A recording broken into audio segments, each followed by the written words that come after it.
right, thank you, Rachel. Up next, we have from our very own Socialist Alternative. This is Teo. He's a middle school teacher and a union member. All right, I'm going to read straight from my paper because speaking in front of large crowds, I blank out. All right, I'm going to read straight from my paper because reading in front of large crowds just makes me blank out, so I apologize for this. So on November 9th, like most of you, I woke up in a state of shock and confusion. I cannot understand how our country can elect a man that brags about sexually assaulting women, is openly racist, mocks disabled people, is a climate change denier, and is a member of the billionaire class, but claims to have the best interest of the common person at heart. In spite of the fact that I am one of the privileged, a white, college-educated union employee, fear began to set in about the future.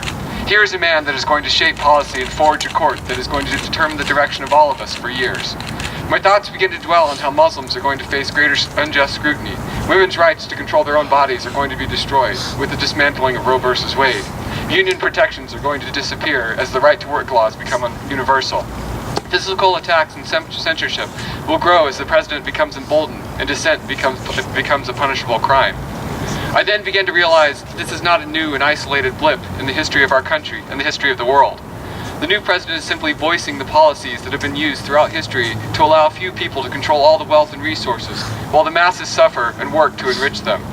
Throughout history, tactics have been used to instill fear in the masses, so that they felt like they must rely on the elites to save them, and oftentimes created a schism in the masses that prevented them from unifying. We saw this in the ancient civilizations when people were told that the gods would be angry if the people did not provide them with their share of goods. It was used in feudal times when the rulers of the fiefs would promise to protect the peasants in times of war, as long as they continued to produce for the lords. Wars that were fought to enrich those already in power. We saw this in colonial times when European powers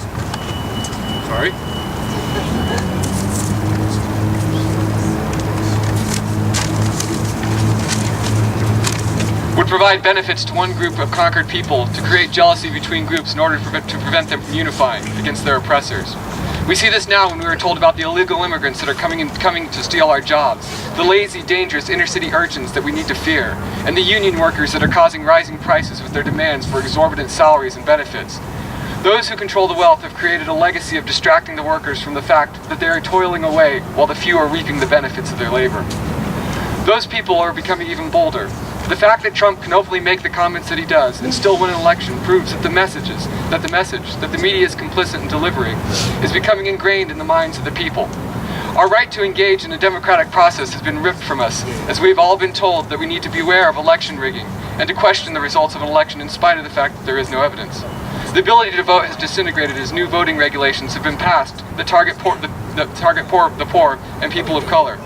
We have sat by for years hoping that the Democrats will save us from the evils of the conservative agenda.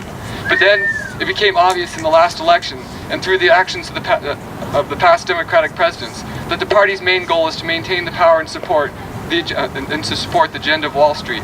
Passage of NAFTA, CAFTA, and the pushing of the TPP, the push for welfare reform, the mass deportations that were all carried out in the open illustrate the right-wing agenda of the Democratic Party. The email leaks that describe the failure to create an open and fair primary show their willingness to forgo the democratic process. They have taught us that we cannot rely on the politicians to make the change for us. We need to make it ourselves. In the words of Brandon Madsen from Socialist Alternative, reforms are not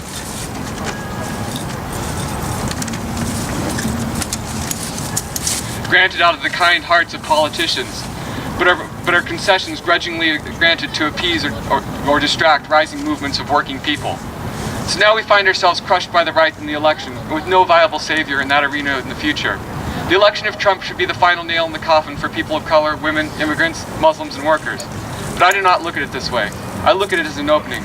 If Hillary had won the election, we would all stand idly by thinking we were saved from Trump, and she would be able to slowly continue to push to the right, the push to the right that has been taking place since we were granted a few tidbits of hope in the 1960s and 70s, when those in power were becoming so engorged that they fed us a few scraps to make us think that we were prospering as well. The election of Trump has now forced us not to turn a blind eye on the abuses of the masses. The racist, misogynist member of the elite has united us and lit a way for us to our common cause. He has brought us together to fight for what we never had, a time when people meant more than the labor they provide to enrich the elites, when we'd be able to achieve our hopes and our dreams, our future, our safety. Throughout history, change has only occurred when the people have come together and protested. The people united won the Civil Rights Amendment. It won the Voting Rights Act. It pulled our country out of Vietnam. It claimed a woman's right to control her own body. We have a choice right now. We can bury our heads and mourn while they destroy our future, or we can use this opportunity to stand up and fight and be heard. Almost done. Yeah.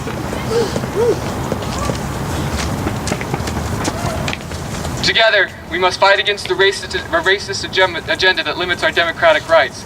Fight against policies that rape the environment and destroy the world for future generations. Fight against policies that target the people of color and encourage dissent among those who should be working together. Fight against the laws that will destroy a woman's right to choose. Fight against a world in which 8 individuals control as much wealth as 3.5 billion, and for the redistribution of that wealth so that all people reap the rewards of this earth. Fight for a system that is planned and executed in a manner where we are all equal socially and economically. We must join together to form a movement and a party that puts people above profits and brings all of these goals to fruition. This world belongs to all of us, not just the few. Yeah.